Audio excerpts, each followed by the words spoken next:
What's going on, guys? Welcome in. I am Kadarius Washington, and this is the Sports Rundown. It is a pleasure to have you in as always, and be sure to like, comment, and subscribe. Click that notification bell to be notified of when I post again, and also follow me on Twitter and on Blue Sky at CW Talk Sports. That's CWTALKS Sports. And boy, oh boy, do we have a lot to get into today. And we're going to start with what we saw last night as the Los Angeles Lakers go out on a absolute whimper as they lose in 5 to the Minnesota Timberwolves. And let's take a closer look at Minnesota, shall we?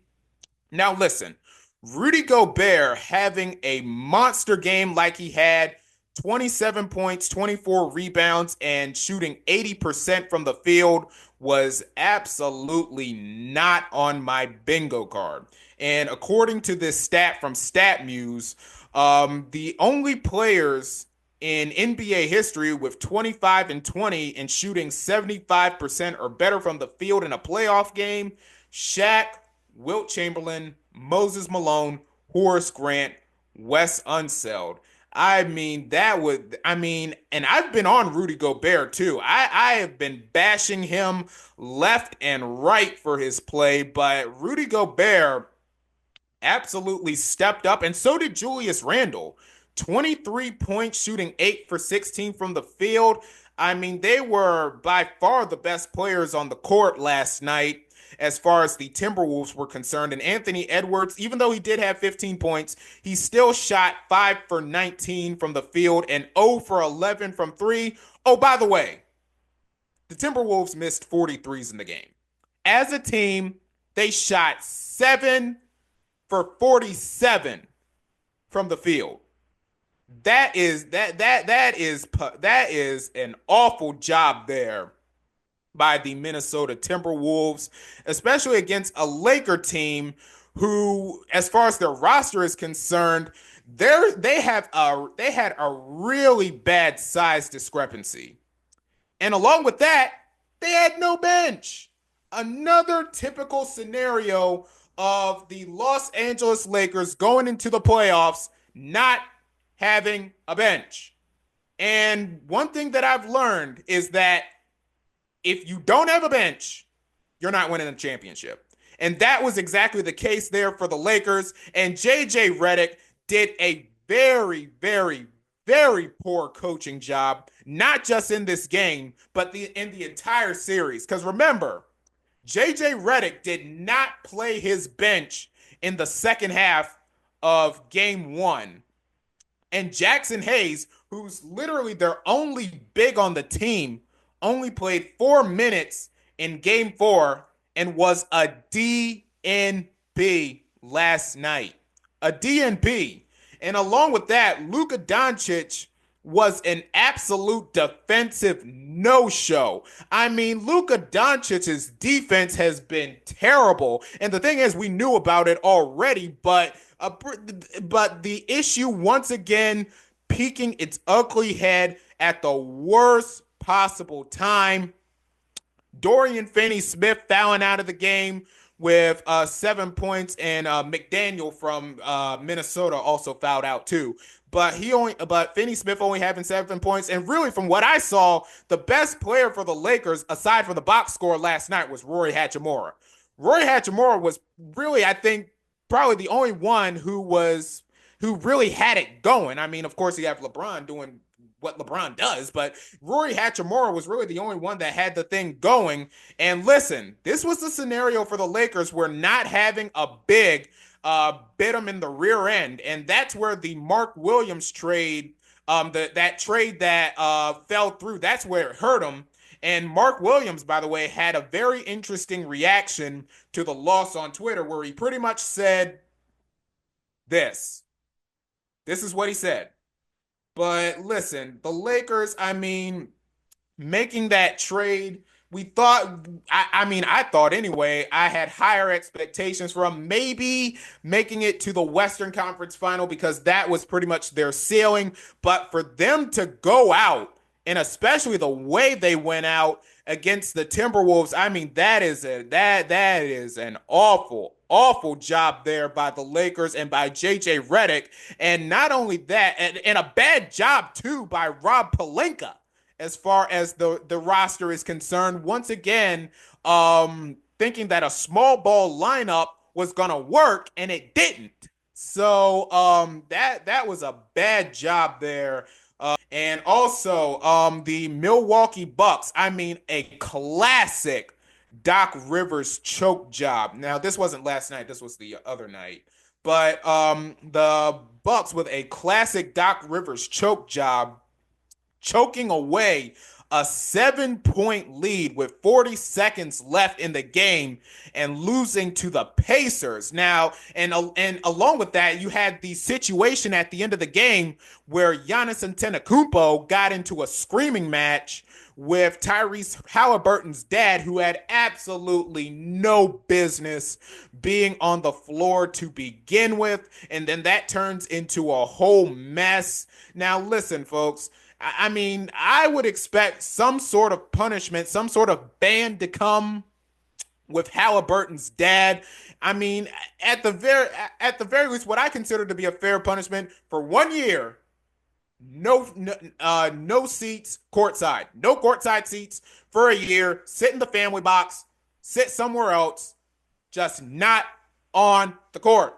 Because this situation, I mean, that was just a pathetic situation by Halliburton's dad. Now, I understand how parents are definitely, active and, kind of really into it as they should be. But this was a really, really bad look here. And listen, another thing about the Bucks, they need to go ahead and tear this thing down. It's over. I mean, the Doc Rivers hiring was a mistake to begin with. I mean, this team, nobody takes this team seriously anymore. This team has done absolutely nothing since winning the championship in 2021. And folks, I believe we might have just seen Giannis Antetokounmpo's last game as a Milwaukee Buck. Because in the press conference, and one thing about Giannis, he gives some incredible press conference. He was not committed on whether or not he would stay or leave the Milwaukee Bucks heading into the offseason. But listen, if I'm Giannis, I do everything I can to get out of Milwaukee. This team is going nowhere. I mean, Damian Lillard, very unfortunate. He's going to be out for the year, probably next year with a torn Achilles. I really don't see him playing in any games next year with that injury. And their other two best players, Bobby Portis and Brook Lopez, are going to be free agents. This Milwaukee Buck team needs an overhaul. And another team that I feel anyway needs another overhaul is the Miami Heat, who got swept by the Cavs in quite embarrassing fashion. I mean, getting blown out by 50 points in the first half alone. That Miami Heat team had no intentions of playing that game the other night. I mean, their tickets were already packed, their hotel accommodations were already made for Cancun. Now, listen, I saw some places too saying that, well, they don't have to go far away for vacation. And that's the thing about Miami too. Miami is really not a passionate sports town. I mean, if this was the Knicks or if this was the Philadelphia 76ers, those teams would have gotten ran the heck out of town. But this Miami Heat team, I mean, they need an overhaul and they need it soon because, and listen, I don't ever, ever, ever, ever, ever, ever, ever want to hear the words Heat culture ever again. Because this Heat culture, I mean, ever since this whole Heat culture thing started, this Heat team had done nothing in the postseason and just pretty much going out on a whimper here. So that's another situation there. And also, my Boston Celtics, we advanced to the second round of the postseason, taking care of the Orlando Magic in 5. Now, what I will say about the Celtics, they play with their food way, way, way, way, way too much for me. you're the better team in the series. Stop letting these teams hang around in these games in these series. Get it over with in 4 or in 5 and move on. As a Celtic fan, I do not want to see my team fighting for their season in a 6 game or a 7 game scenario. Get it done in 4, get it done in 5. Don't let the team hang around and just move on. And the OKC Thunder, they swept the Memphis Grizzlies too. As expected, I had no expectation for this Memphis team. And we have 3 more series that are currently ongoing. We got the Rockets Warriors series.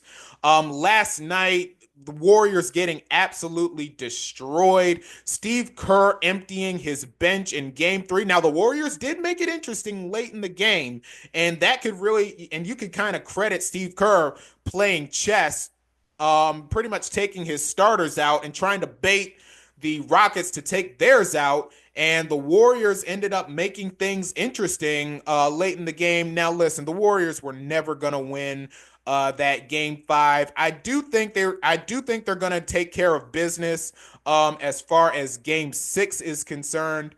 But that was a situation that I had my eye on there in that Rocket Warriors series, which was also really chippy too. This thing has been chippy to save the least. And that's the good thing about NBA playoff basketball. You get these series that are chippy. You got these teams that are competitive. Now, I don't want nobody fighting. I don't want nobody fighting and getting thrown out of games. But these arguments, these screaming matches, and all of this hard play, that is something that really makes the NBA postseason very, very entertaining. And for the most part, this has been, these other 2 series with the Pistons and the Knicks and the Nuggets and the Clippers, they've been some entertaining series. The Pistons bouncing back from that horrible no call to end game 4. They bounced back in game 5. And listen, I can see this Pistons Knicks series going to 7. I can really see this thing going to 7, and I would love to see a game 7 scenario at Madison Square Garden too. And it's been a pretty fun series for me too. And the other series, the Nuggets and the Clippers, tied at 2-2. I still like the Clippers to win the series in either 6 or 7, but some very interesting times as far as the NBA postseason is concerned. And I'm going to do something here that I've only ever done for the women's basketball rundown, and that is a top 5 list. Let's go. All right, so my top 5 list today. Top 5 teams that need a rebuild. These are teams where I feel like sooner rather than later, and I really think it should be sooner, that these teams just need to blow it up and start all over. So here we go. Top 5 teams that I feel need a rebuild. Number 5, I say the Atlanta Hawks. Now, here's the thing with the Hawks. I still think they have room to do something significant in the summer, but if they don't, just get rid of Trae Young and just start this thing over. This is another team that has done absolutely nothing since the 2021 postseason, when they went all the way to the Eastern Conference final that year against Milwaukee. So that's number 5 on my list. Number 4, I have the Philadelphia 76ers. This team just needs a rebuild. This team is just a mess. It's time for this team to finally admit that there was no process. There was never a process. This team is a mess. Joel Embiid is always hurt. That Paul George signing was a mistake. I'm thinking about the other year. But yeah, that Paul George signing was a mistake. They need to just tear this thing down and start all over. Number three, the Phoenix Suns. This is a team that just needs to blow it up and start over. I mean, Kevin Durant is probably as good as gone. So is Devin Booker, and the Suns need to get out of that Bradley Beal contract. That is easily one of the worst contracts in all of sports. The Phoenix Suns, they just need to tear this thing down and start all over. And that's another team that's done nothing since 2021. And at number two on my list, I have the Miami Heat. Like I said, they need a little bit of an overhaul too. Pretty much need to start. I mean, if they don't land a big piece in the offseason, just start all over. Same thing with the Atlanta Hawks. And number one on my list, the Milwaukee Bucks. I mean, like I said, nobody takes them seriously anymore. And so these are the five teams that I feel need a rebuild as we head into the off season. All right, shifting gears here. I was not on to do a full recap of the NFL draft. I only did the first round. So I'm going to do a quick little recap for you as far as the draft is concerned. My biggest winner in the NFL draft was the New York Giants. They absolutely won this draft. Especially, I mean, if anything, they won the draft in the first round. I mean, getting Abdul Carter at number three overall and then trading up near the end of the first round to select Jackson Dart. I mean, the New York Giants had an absolutely incredible draft. Now, listen, they already announced that Russell Wilson is going to be the starter for week one, and rightfully so. I mean, I don't think this Giants team is going to be competing for anything. And if anything, Brian Daboll and Joe Shane are probably gone after this season. But this was an incredible draft by the New York Giants. And my biggest loser from the draft, the Pittsburgh Steelers. Far and away my biggest loser. Now, I don't really want to go too hard on the kid because that was a terrible situation. Finding out that his mom passed away right after he got drafted. That was a very, very sad situation there for Derek Harmon as the Pittsburgh went defense in the first round. And the Pittsburgh Steelers drafted Will Howard in the sixth round. Now, listen, this is a Steeler team who I have said multiple times on the sports rundown. They're not winning with Mason Rudolph and they're not winning with Skylar Thompson. And so far, nobody, absolutely nobody, has any idea what Aaron Rodgers is going to do. I mean, Jackson Dart and Shedeur Sanders was right there for them. And the Pittsburgh Steelers pretty much did this with drafting Will Howard in the sixth round. Now, credit Will Howard. I mean, he bounced back majorly at Ohio State last year. Of course, after pulling that Dak Prescott impression, running out the clock against Oregon in that first game, and pretty much stepping up for this Ohio State team and pretty much finding his way in the NFL draft and winning the national championship too against my Notre Dame Fighting Irish, which I'm still not happy about. I'm still sour about that to this day. I still think my Irish should have won. But anyway, Will Howard, Pittsburgh Steelers, quarterback, saying pretty much passing up on Jackson Dart and Shedeur Sanders. And speaking of Shedeur, biggest story in the draft. Now, I said after the sports rundown last week, if Shedeur Sanders fell anywhere below the third round, it was going to be a big story. And of course, it is a huge story as Shedeur Sanders fell all the way to the fifth round, pick number 144 to the Cleveland Browns. Now, listen, this is the Cleveland Browns quarterback room as we head into next year. Joe Flacco, Kenny Pickett, Dylan Gabriel, who they picked in the third round nonetheless, and Shedeur Sanders. And oh, by the way, they have this dude, Deshaun Watson, who might not even play this year because of a setback with the Achilles injury. And this same Deshaun Watson, who the Browns gave what I believe the single worst contract in the history of professional sports.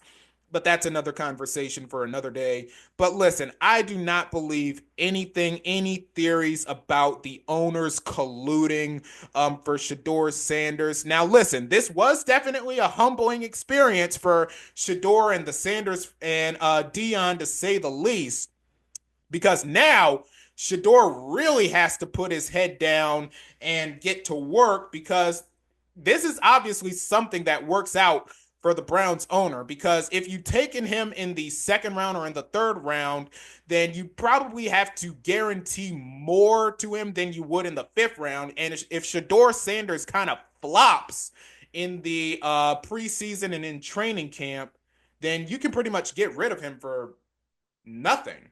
I mean, nothing. It's just a burned fifth round pick.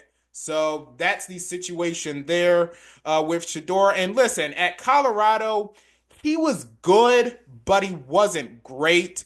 And another thing, too, I've been hearing a lot about him having these bad interviews with teams, which is probably another factor of why he fell, but I don't think this has anything to do with collusion or the owners meeting with each other and saying, "Hey, look, we're gonna make this kid Shedeur fall all the way. We're not gonna take him in the second. We're not gonna take him in the third. If you want to take him in the fifth, you can." I think that has absolutely nothing to do with that.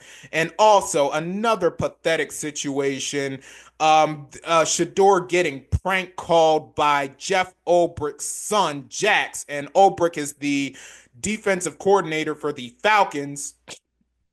And we get the news yesterday or the day before that the Falcons fined the NFL fined the Falcons $250,000 and Jeff Ulbricht $100,000 for Ulbricht's call, and of course leaking the confidential information. That was a terrible, terrible job by Ulbricht there, and of course his son with the prank call on Shedeur. And the NFL is also looking into more players getting prank calls, and apparently Abdul Carter was on that list too of prank calls. But listen, these coaches with this confidential information, I mean, just keep it confidential. I mean, my goodness. This is one of those situations where bad things happen with that information falling into the wrong hands. And what's worse is Deion Sanders is an Atlanta sports legend. I mean, you can make an argument that Deion Sanders is the greatest player to ever put on an Atlanta Falcon uniform.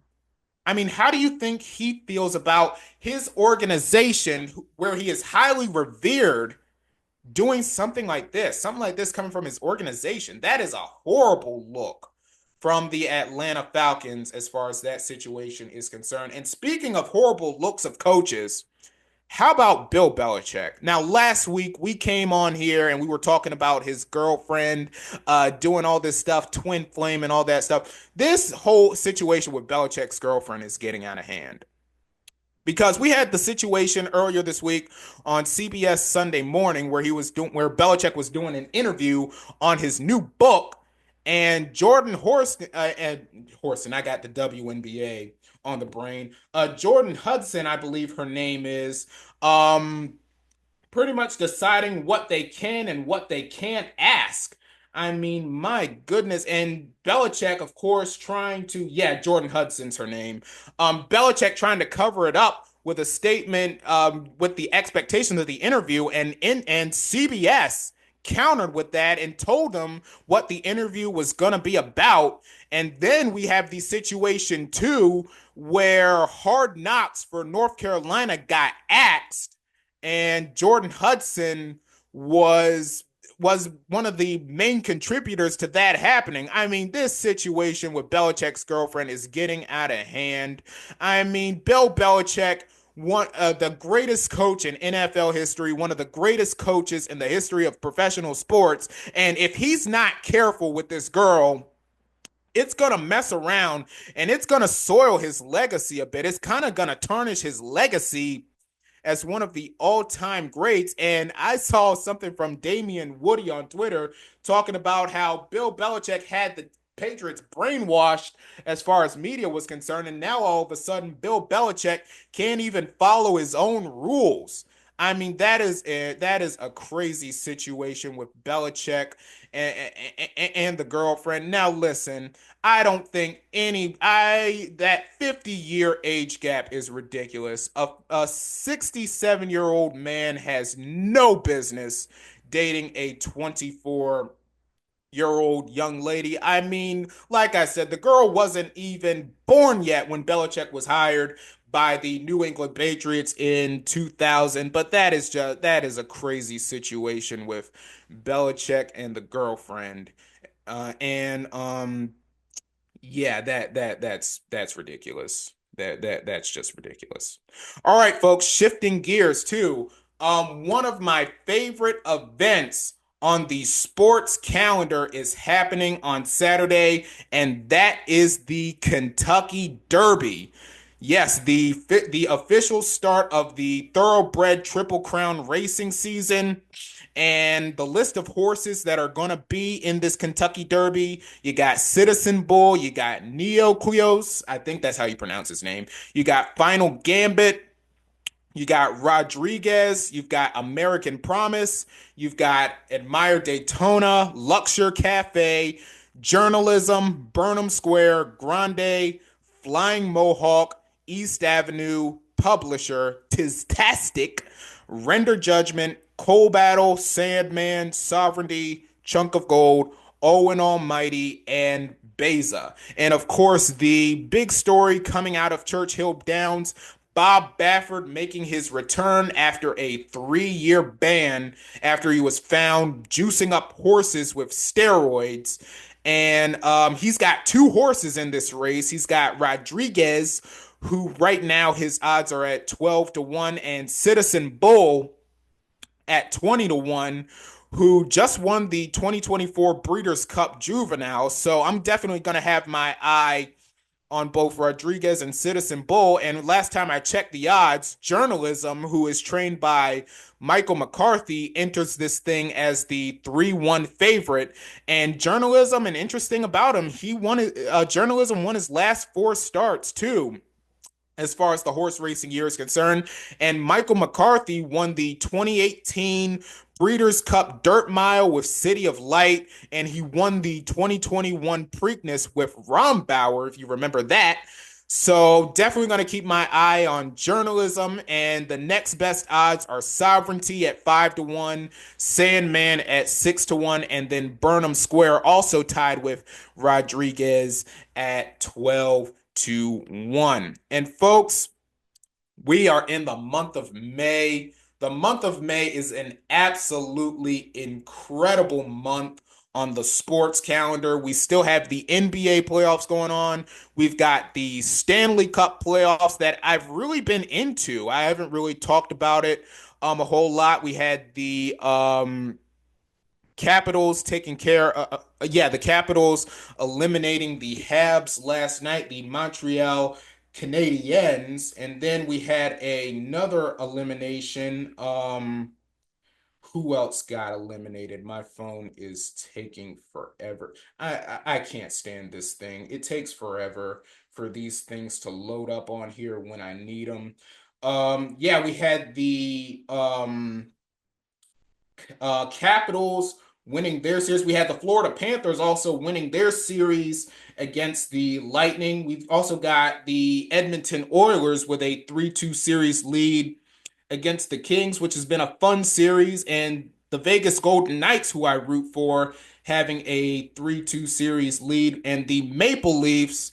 I really hope the Maple Leafs don't choke this thing away, because the Maple Leafs have had a choking problem forever. They're up 3-2 on the Senators, and the Stars, who a team that I really like going into this Stanley Cup playoff.